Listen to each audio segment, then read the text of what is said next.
There are a lot of folks out there who are starting to ask some very serious questions. And the more the questions are asked, the more the liars, the government, double down on this make-believe fictitious story about Jeffrey Epstein and what went on his private island. Let me ask you guys a question right off the top here. If your plan was to blackmail someone and you wanted to catch them in a moment of compromise that you could use in the future, why in the world would you invite them to your own house to do it and then implicate yourself with pictures in the same crime? Does that make any sense? See, there's a lot of stuff floating around out there saying, oh, this is from Epstein Island and that's from Epstein Island.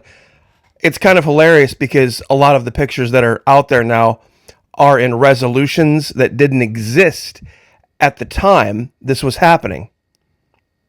How many of you remember what the highest resolution of TV or camera was back in 1998 to 2002? But I have something even better for you. Something we haven't talked about before, because a lot of people say, oh, look into the eyes of evil. Look into the eyes of evil. Really? Let me ask you a question. This is from the Guthrie investigation down in Arizona, down in Tucson. Why was this guy wearing a mask? Well, Florida Marquis, that's simple. They were attempting to abduct a woman. They didn't want to be, that's right. They didn't want to be implicated. They didn't want people to know who they were. So this guy, the first time he walks up there and he's like, oh, look, that's a Ring camera. Oh, no, I better back up and cover my face even though I'm wearing a mask. And then grab some flowers and put it in front of the camera. Why? Why? That's right. You see, when you're doing something that you know is a crime, when you're doing something that you know is a crime, you know what you don't do? You don't smile for the camera. You don't let people take pictures of you doing it. See, these pictures from Epstein Island are supposedly some kind of damning evidence of somebody complicit in some horrible crime. Who wouldn't wear a mask? Why would the person attempting to blackmail someone else invite that person to their own private estate, apartment, condo, island, whatever, and then have the crimes take place there? And then later say, okay, well, I'm gonna blackmail you with this, that, and the other. All the other persons say, okay, you go down, I go down. You invited me there. You provided the girls. It was at your behest that I came. I go down, you go down. See, it just doesn't make any sense. Oh, but wait. But wait, there's more. Real quick, though. If you want to get read in on psychological operations, meaning the tactics and techniques used by the government to keep you from seeing what I just explained in the last 3 minutes, I'm sure a lot of people say, like, no, wait a minute. That does make sense, doesn't it? Why would he, if he was going to blackmail somebody, why would he do it in his own backyard? Why would he have pictures of himself? See, nobody's thought about that, have they? It's because nobody's thinking. Everybody is simply assessing their emotions and how they feel about the alleged crimes, how they feel about it, and then puking forth whatever those emotions bring up. See, the Florida Marquis Patreon channel, we deprogram. We show you the cognitive biases, the logical fallacies that lead you to just assess your emotions and then pretend that that was you thinking about it. Consider that for just a minute. But would you like to join us over there? 4 levels, whatever God puts on your heart. Best part is fully refundable first 90 days. No questions asked. Let's get right to it, though. You want to talk about evil? How about we jump into the Wayback Machine? How many of you know who this is? Those of you who are my age probably do quite well. You're in your mid-50s, you know exactly who this is. If you're a millennial, you might not. Because it happened in the early to mid-90s. And a lot of us were, well, those of us who are Gen X were in our early 20s when Susan Smith appeared on the news.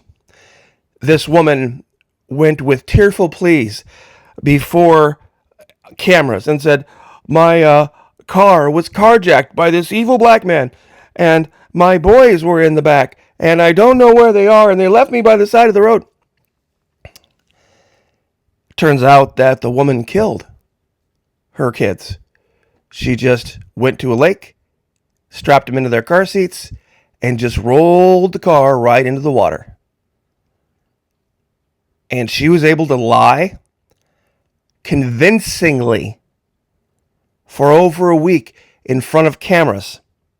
Now imagine knowing the truth and coming out at that time. Do you know you would have been crucified? This girl from this pure and innocent, sweet as a dove girl from South Carolina couldn't possibly be lying, because we know women don't lie, do they? Well, they lie, but they don't lie about serious things. Yeah, they don't lie about serious things, do they? People have forgotten the seriousness and the depth and depravity that this woman would go to, and that women will go to achieve what they want. People forgot about the details. She came up for parole in 2024, and she was summarily knocked down after 30 years. She's never getting out of prison because of what she did.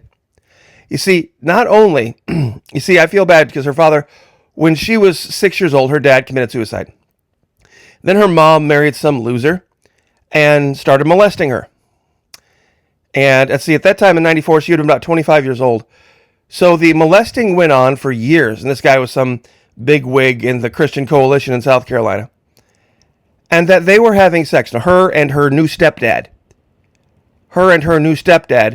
were having sex until 6 months before she murdered her kids.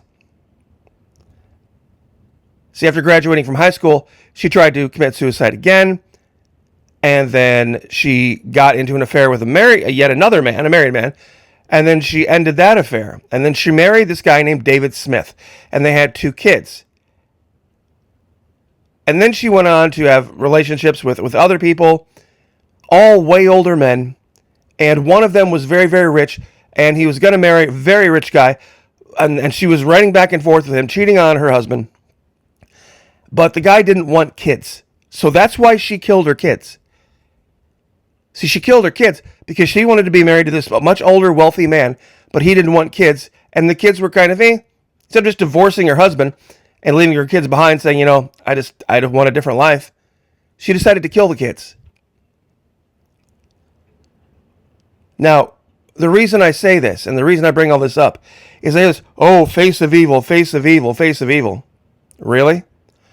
This guy, before he was killed in prison, the worst thing that he was ever convicted of was soliciting a prostitute.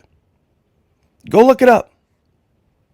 Ghislaine Maxwell was convicted of trafficking the prostitutes, meaning acting as a madam or a pimpette or whatever you call a female pimp.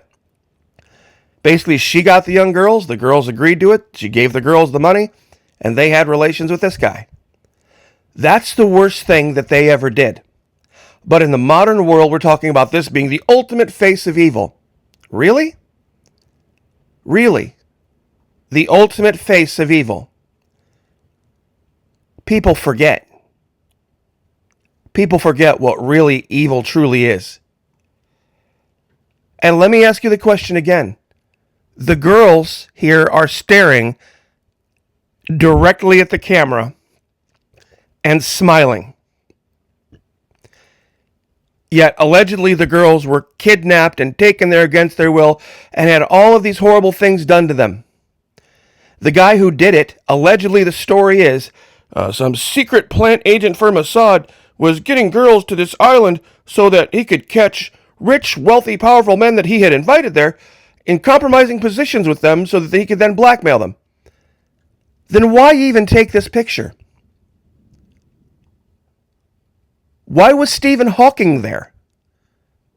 He couldn't have done anything with these girls to begin with. Why are these girls smiling, and why are they all holding these fruity drinks in front of this guy, having the time of their lives? Why is he here taking one of these alleged captive girls on a jet ski ride at sunset? Why does she look so happy? Why does this girl look like she'd rather be no place else in the world and having a great time? And I ask again, okay, let's say that you were going to do a redneck hillbilly version of Epstein Island. Let's say, you know what? I am sick and tired of the corrupt people in my county. Here's all I'm going to do. I'm gonna have a middle school bikini car wash. That's what I'm going to do. Middle school girls, cheerleader, bikini car wash. I'm going to invite every police officer and judge and sheriff and all these people. And I'm going to invite them and I'm going to take pictures. Yeehaw! I'm going to take pictures of the middle schooler girls, the little 6th, 7th, 8th graders. And they're going to be in their little bikinis and they're going to be washing their cars. And if anybody gets a look on their face, it's, probably something they shouldn't have. I'm going to have them. Yeehaw! Seriously, does that make a goddamn bit of sense? Does that make a goddamn bit of sense? You think all these guys are that stupid? Do you really think they would go there where people were taking pictures?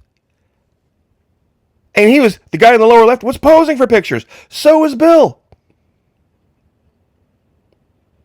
If they thought that any of this could be used against them in the future in any real sort of way proving anything. The worst thing you could have proven with the prince is that he was cheating on his wife. And a big shock to her, probably. Bill didn't seem too worried about the cameras. I have yet to see any picture with Branson, and as far as the president of the United States goes, Mr. Trump, he had his own little private smoke show going on at Mar-a-Lago. He had one of the hottest Eastern European models as a wife, and literally when you look up the term smoke show in the dictionary, you'll find a picture of his daughter. And I'm not going to show the pictures. And this guy, for his age, pretty damn good shape. Pretty damn good shape. Both guys here staring right at the allegedly secret camera? Secret recording to blackmail? Really? Why is nobody seeing this? And people are talking about, oh, evil, evil, evil, evil. Folks, yeah, the roll in the hay, probably not a great idea for girls of a certain age, with guys of a certain age. Probably bad judgment. But what this woman did, and you have to remember something, Me Tooers out there, all you women out there, me too, and me too, and me too. Women lie. Women lie like a cheap rug. And they pull out the tears, and they pull out all this stuff, and men fall for it every effing time.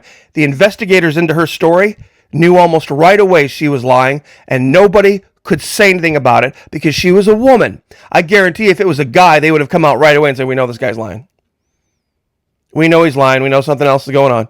But because it was this young, innocent girl from South Carolina, and the evil black man came and took her kids, and oh no. She sat there for over a week in front of cameras, begging America for help. And even after all of that, she got parole. You should hear, I'm going to read this here at the end, just to show you how screwed up this was. In 1995, David Bruck and Judy Clark served as co-counsels for Smith. In their opening statement, Clark argued Smith was deeply troubled and experienced severe depression. Clark told the jury, this is not a case about evil. Really? Not a case about evil. This is a case about despair and sadness. The defense's theory of the case was that Smith drove to the edge of the lake to kill herself and her two sons, but her own body just willed itself out of the car. The prosecution, on the other hand, believed she murdered her sons in order to start a new life with a former lover. It took the jury only 2.5 hours to convict her of murdering him. During the penalty phase, Tommy Pope, the lead prosecutor in Smith's case, argued passionately in favor of sentencing Smith to death. The jury ultimately voted against imposing the death penalty. Smith was sentenced to 2 concurrent life terms in prison in 1995 for the murders of her 2 sons.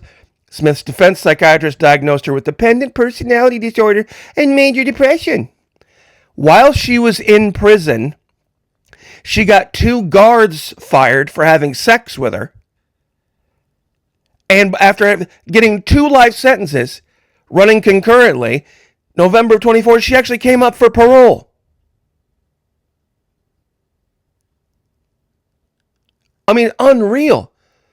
The depraved, sick, demonic mind you would have to do what this girl did. And you think the old guy, having the rolls in the hay with the teen girls, a story that's literally as old as time itself, the guy who in his mid-50s having the midlife crisis that everybody goes through because he's a billionaire, finds a way to have rolls in the hay with girls that are 15, 16, 17 years old, and you think he's the evil one? You think he's the evil one? Tell me more. Join us, Florida Monkey Patreon channel. Love to have you over there. Very much appreciate it. God bless. Pray for each other. Pray for me. I'll pray for you. Lift each other up. Like, share, subscribe. I'll see you guys next time.